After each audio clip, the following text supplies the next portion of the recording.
साथियों, ऐसा काम करने के लिए 56 इंच का सीना लगता है कि पहले सिर्फ, याद रखना जरा, पहले सिर्फ 2.5 एकड़ में जो डिपो फैला था, अब वो 56 एकड़ से ज्यादा जमीन पर बनाया जा रहा है। ये 56 सुनते ही कांग्रेस वालों की नींद खराब हो जाती है। जय हिंद दोस्तों, हमारे YouTube channel news of the anchor पे आपका स्वागत है। 56 इंच का ये सीना है और ये मोदी की गारंटी है। अभी वो 56 इंच का सीना भी नहीं दिख रहा है और वो मोदी की गारंटी भी नहीं दिख रही है। जब 4 जून को नतीजे आए और जो कि बीजेपी 240 पे सिमट गई, उसके बाद से अचानक वो मोदी की गारंटी भी समाप्त हो गई। जहाँ 240 पे बीजेपी रुकी तो मोदी जी की गारंटी भी रुक गई वहीं पे। उसके बाद से उसी दिन रात से शुरू हो गया कि एनडीए की गारंटी है ये। हालांकि वो 2014 से 10 साल से एनडीए ही चला रहे हैं, लेकिन 10 साल में कभी किसी ने नहीं सुना होगा कि ये एनडीए की गारंटी है, ये एनडीए की सरकार है।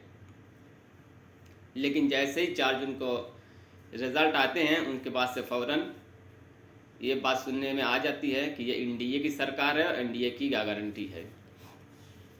आज हम ये बात क्यों कर रहे हैं? बात करने के लिए इसमें कुछ चीज़ें हैं। जो यूपीएससी में लेटरल एंट्री का मामला जो था, उसको रद्द कर दिया गया फिलहाल।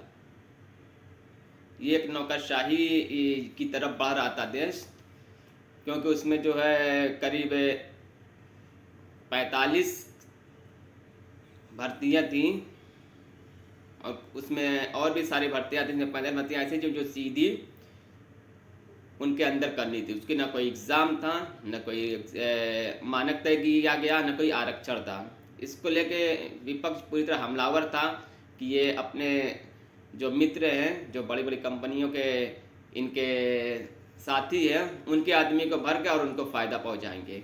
तो यहाँ तक कि जो इनके साथी थे, जो एनडीए के साथी है, वो भी इस पे सहमत नहीं थे। उन्होंने भी मोर्चा खोला था, तो मजबूरन उनको हटना पड़ा।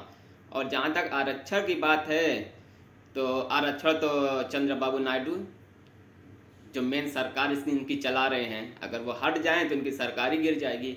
वो अपने राज्य में मुस्लिमों को 4% रिजर्वेशन दे रहे हैं, प्लस हर महीने मस्जिदों को 10,000 मेंटेनेंस खर्चे के लिए दे रहे हैं। तो वो तो खुलकर तो सामने नहीं है, लेकिन अपने राज्य में तो ये सब चीज़ें कर रहे हैं। तो ये सब की वजह से सरकार डरी और पीछे हट गई। उसके बाद जो ब्रॉडकास्ट बिल आया था, ब्रॉडकास्ट बिल था, उसमें भी जो यूट्यूबर्स वगैरह हैं, उनके जो भी राइट्स हैं उनको लिमिटेड करने के लिए बात कही गई थी। उसमें भी लोगों ने आवाज़ उठाई और अपना गुस्सा जाहिर किया, तो सरकार इस पर भी पीछे हट गई। और इससे पहले जो पहला मामला आया था वक्फ बोर्ड का, उसमें तो बहुत ज़्यादा हमलावर हुआ विपक्ष, उनके अंदर सदन में भी और उनके बिहार में भी कुछ लोग इसके खिलाफ थे। कुछ नीतीश कुमार के करीब नेता थे, वो भी इस पे बयान दिए, वो भी नाराज़ थे। बाद में इसको वहाँ से उठा कर हटाया गया और इसको वहाँ से उठा के बिल को ठंडे बस्ते में भेज दिया गया। इस तरीके का मामला है। उसको अब उम्मीद कम ही है कि बाहर लेकर आया जाएगा। तो अब हमको याद आ रहा है 56 इंच सीना किधर है और मोदी गारंटी किधर है। अगर आपको कहीं मिले तो हमको बताइए, हमारी बात आपको कैसे लगी आप कमेंट में दे सकते हैं। हमारे चैनल को सब्सक्राइब करें, लाइक करें, शेयर करें। आपका बहुत बहुत धन्यवाद।